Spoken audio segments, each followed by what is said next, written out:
Ahoj, v dnešním malém videu bych vám chtěl ukázat, jak lze rozdělat oheň pomocí křesadla.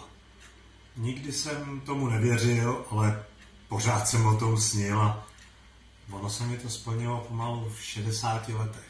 Takže teď k věci. Co k tomu budeme potřebovat? Takže základ křesadlo.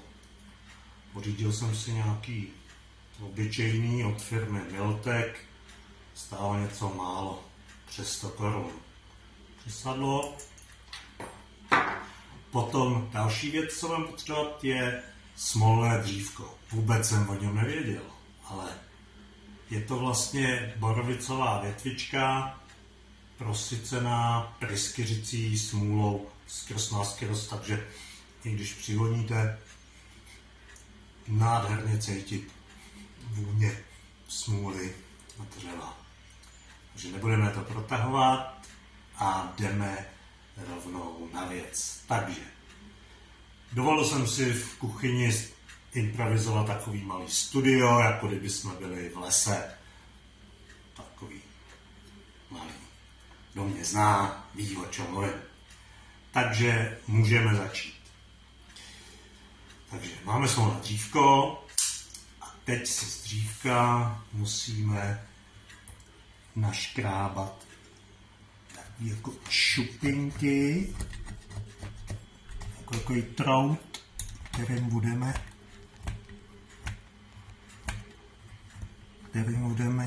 tím křesadlem do toho dávat jiskry. Zkusit tady to. Jako ty šupinky budou lepší. Dělám to poprvé v životě, že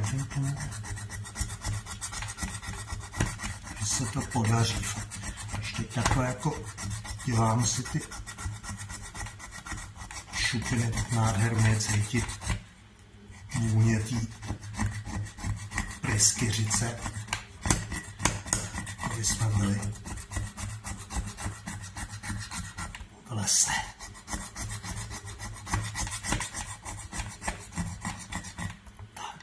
Možná mi to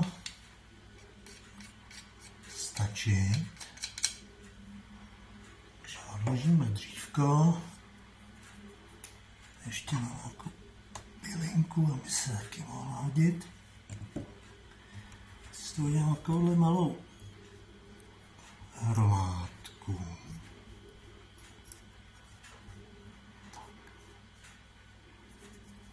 A teď k samotnému křesadlu. Důležitý je položit ho takhle k těm pilinám a teď dlouhý tahy. Ještě to chci takhle možná tam nastrouhat trochu z toho magnézie a teď dlouhými tahy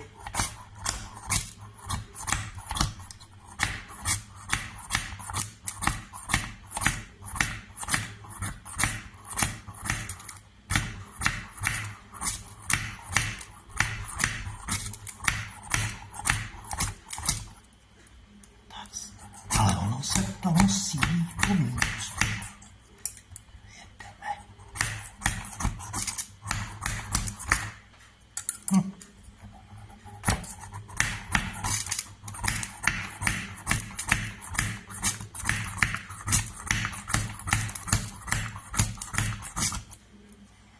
Zkusím takhle trošku.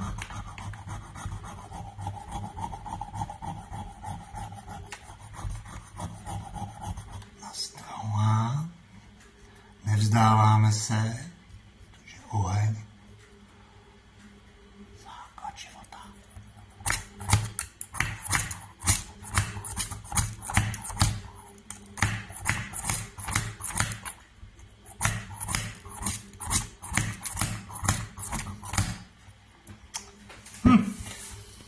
Nevadí, jedeme dál.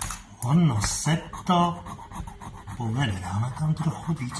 Já bych tam měl přidat, kdybych měl nějakou třeba smrkový větvičky, ale teď už by to malo jít.